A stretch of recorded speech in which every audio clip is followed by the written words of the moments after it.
Hey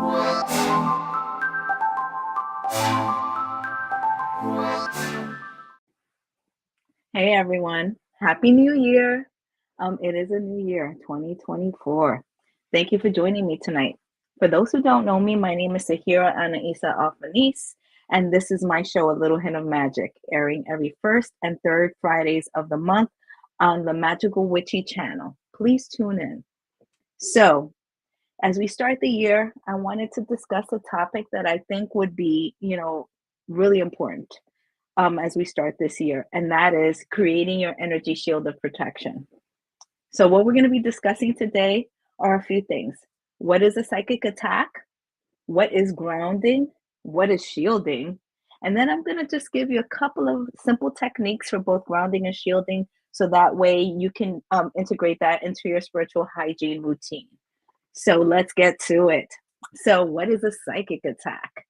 So, anytime someone sends you negative energy, you're experiencing a psychic attack. All anyone has to do is send you negative thoughts or wish you ill, and that negative energy actually does affect you, believe it or not. Sometimes it may even be not intentional. So, we've all had our moments. We're on a crowded subway if you're in New York City, or if you're stuck in traffic, if you're driving and commuting to work, and someone just pisses you off. Just their very presence just sets you off. Something about their energy just doesn't merge with yours. It doesn't, y'all don't get along energetically. And the next thing you do, you say, I wish that person would. That's a psychic attack. Okay. Please note that most psychic attacks are not actual attacks, but self created illusions, right? So, we live in an an era of paranoia, right? Everyone's out to get us. Everyone is hexing us. Everyone is cursing us. Everyone wishes us ill. Mal de ojo, the evil eye, all that good stuff. I want to explain to you guys that the majority of people don't even see us. They don't care about us. They don't care about you, right? So sometimes we create self-fulfilling prophecies with our paranoia and our negative thoughts. It is us that is affecting our stability. It is us, ourselves. We're affecting our, we're engaging in disharmony. And that is why we feel that way. But keep in mind that the source of the attack does not minimize the severe impact that this negativity has on our psyches. So it doesn't matter if it was external, it doesn't matter if it's your mama, your daddy, your sisters, your brothers, your children, you yourself, that is inspiring this negativity. It doesn't matter because the trauma is real no matter who it comes from. It's real. We feel it in our bones, in our psyche, right? So here's some symptoms of a psychic attack. One, which a lot of people can understand this one, you feel like you're being watched, especially when you're alone. So that feeling that someone is watching you, almost like someone is spying on you, right? That may not be complete paranoia. It may be a psychic attack. The sense of heaviness or pressure, like someone is sitting on you. We've all seen those like old school diagrams and pictures of like these little demonish kind of impy creatures sitting on women's and men's, stomachs as they're sleeping and inhaling their energies. Those are psychic vampires or succubi, right? There is such a thing. These things do possibly happen. That is not always the case, though. So you always have to investigate and really, really, really believe in your intuition and trust it. Another thing, you may hear scary voices, especially in your mind. But understand that a lot of these symptoms may also be related to mental unhealthiness. So, what I always suggest is, although I do have a mental health certification, right? I am not a doctor. I invite you, if you're experiencing these things and they are completely, kind of obstructing your life, you just can't live a normal life, please get some professional help, right? Go see a doctor just in case. Cover all your bases.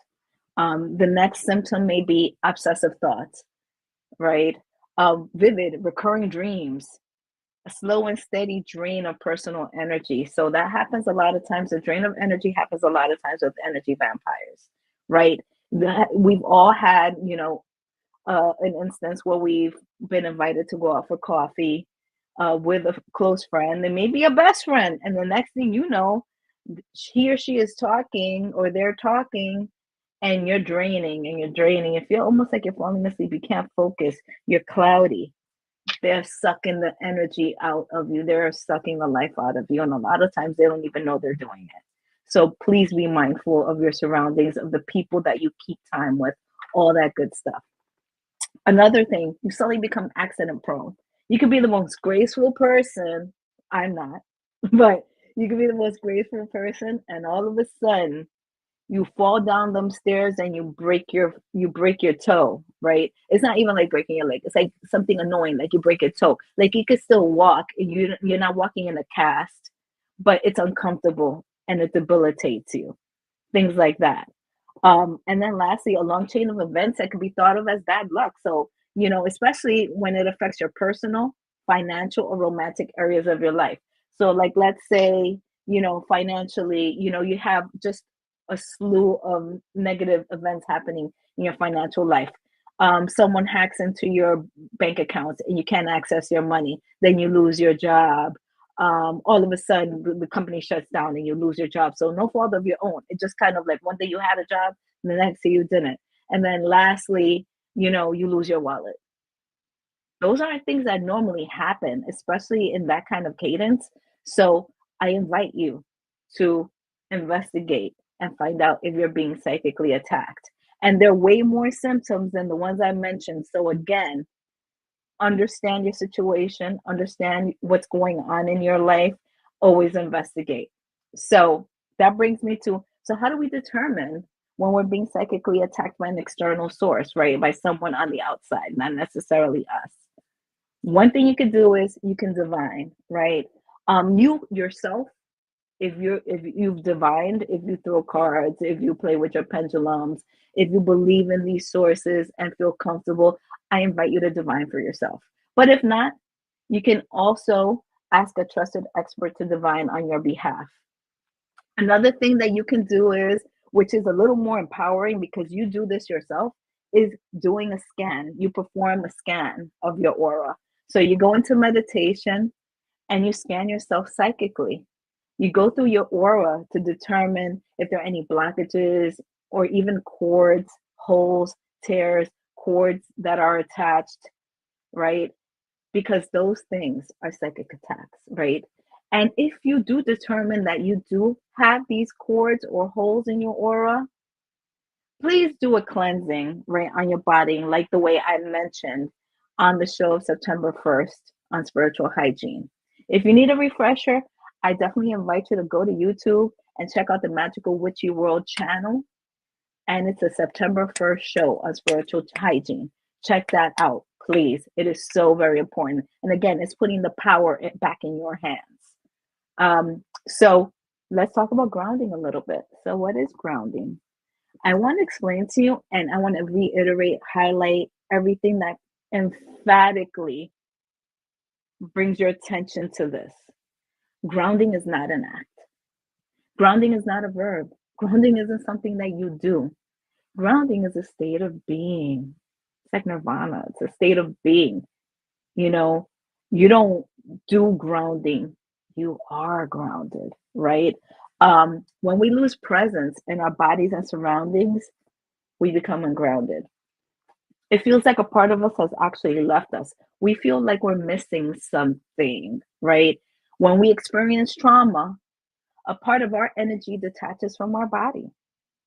Now, we might be able to get it back, right? And get it to reintegrate like a soul retrieval.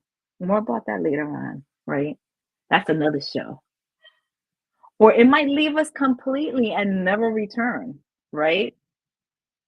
But one thing that I can tell you is we can discourage these situations from arising by having our energy more anchored to our bodies and to the world. So grounding is so 100% necessary for everything, not just because you're a spiritual person and you want to be like one with, no. It's for your sanity. It's for your psychic hygiene. It's for everything. Just please learn to ground and stay in that state.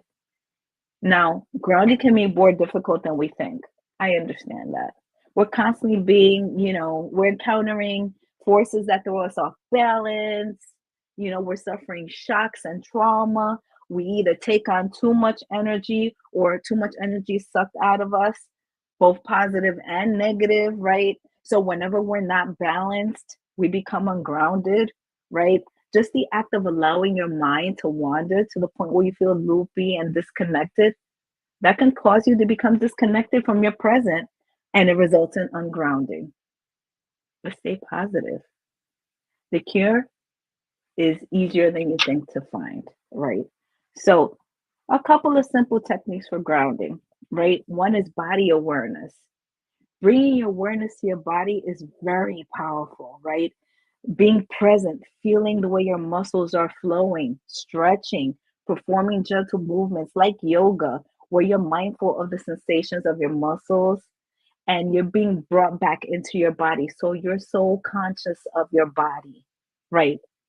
You want to do things like that, right? Walking in nature, being one with nature, those things. And as a matter of fact, speaking of nature, another technique that you can use that is super simple and super easy is called earthing, right? It's one of the easiest ways to ground, right?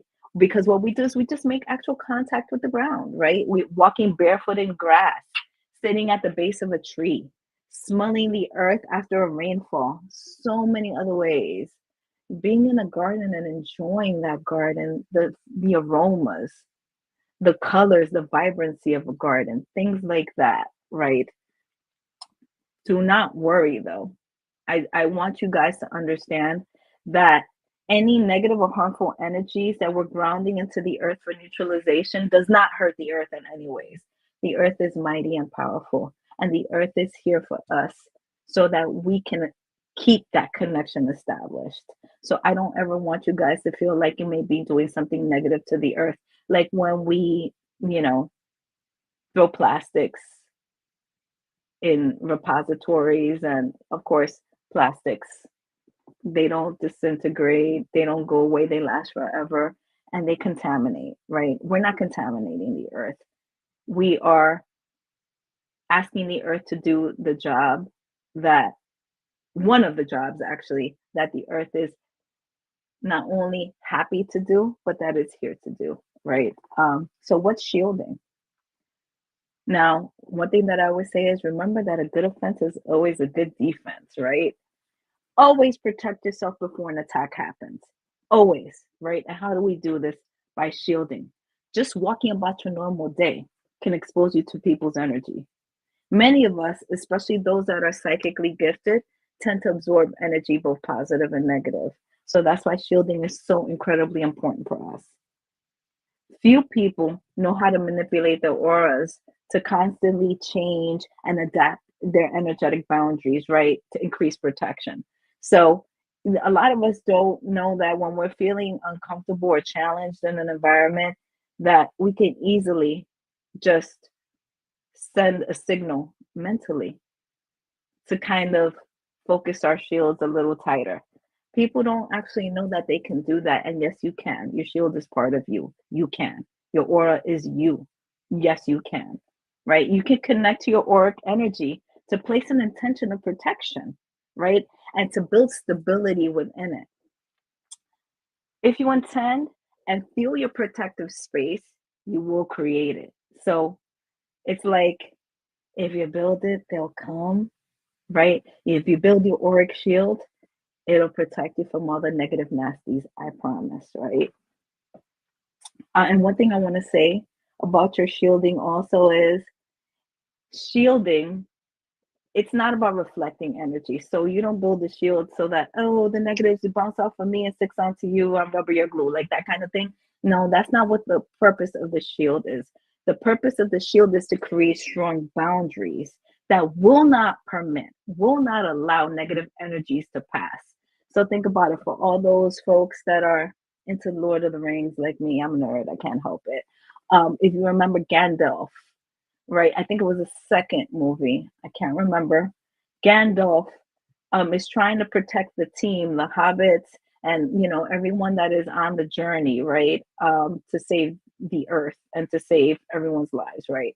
So Gandalf steps on a rocky cliff, puts his staff down forcefully, and says, "You shall not pass," right? So when I think of Gandalf, I think of Gandalf as a protective spirit. So when I'm doing auric work, sometimes if I'm feeling unsafe or I feel like I need a little bit of protection, I kind of inspire the spirit of Gandalf into my shield because I know that Gandalf will save me every single time, right? So you can do things like that. Be creative, be intentional. It's not that difficult, I promise you. It's not.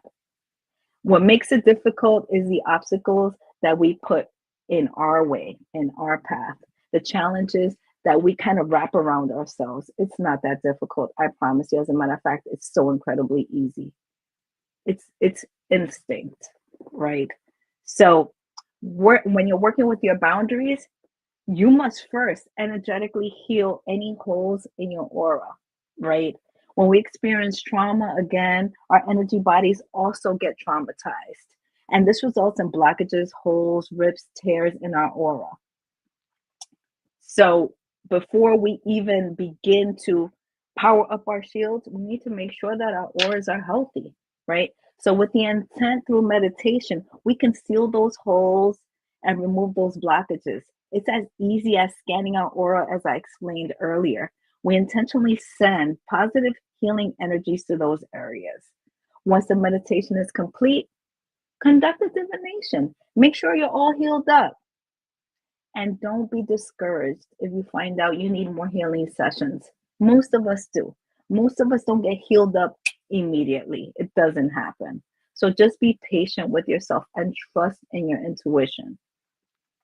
So, a simple technique to create and control your shield. And I learned this very, very early in my studies. It's called the creative sphere protection. So, what you do is you get into a light meditative state. After you've sealed your holes, remove those blockages from your aura, please remember that that's an important step. You imagine the outer edge of your aura crystallizing. You imagine yourself in a large crystal egg or in a sphere. I like a sphere because I feel like an egg, it's kind of weaker at the point. I'd rather have a nice round surface area with a sphere. Make sure it's translucent to allow energies that you need to pass into it, and it reflects and neutralizes harmful and unwanted energies. You can actually crystallize the energy fields not just around yourself, but around your home, your car, your children, your pets, anything you want to protect. One thing that I ask, please, please, please, stay away from including people without their consent. If it's a consenting adult, ask for permission first before you try to shield them. I know you're trying to protect them, but we must always ask for consent because permission is everything. So always ask for consent. So here I presented just a few techniques for grounding and shielding. There's so many more. And I invite you to take a few minutes or as long as you need to determine which method works best for you. Do your research, Google it, look at your, texts and figure out which one is the best for you, which one fits you and your lifestyle. And I strongly suggest, as a part of your spiritual hygiene routine, that you try to cleanse your aura daily to keep it in its very best condition. That is the number one way to fight psychic attack, is to make sure that your aura is completely healthy.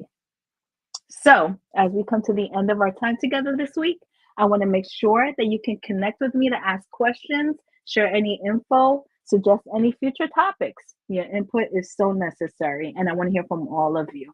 Please follow and DM me at A Little Hit of Magic, and that's magic with a CK at the end. Don't forget. So thank you for your time, and I'm looking forward to seeing everyone on February 2nd at 7 p.m. Eastern. Unfortunately, I have a Muggle life conflict and had to skip my show originally scheduled for January 19th. I'm so sorry, and I'm going to miss you guys. But guess what? We're going to be back together on February 2nd, where we'll be blending your self-love EO's roller blend just in time for Valentine's Day. Aye. I'll be posting the ingredient list so that you can blend with me on my IG at A Little Hint of Magic. Please look forward in the next few days. Have a wonderful weekend and blessed be. Thank you all.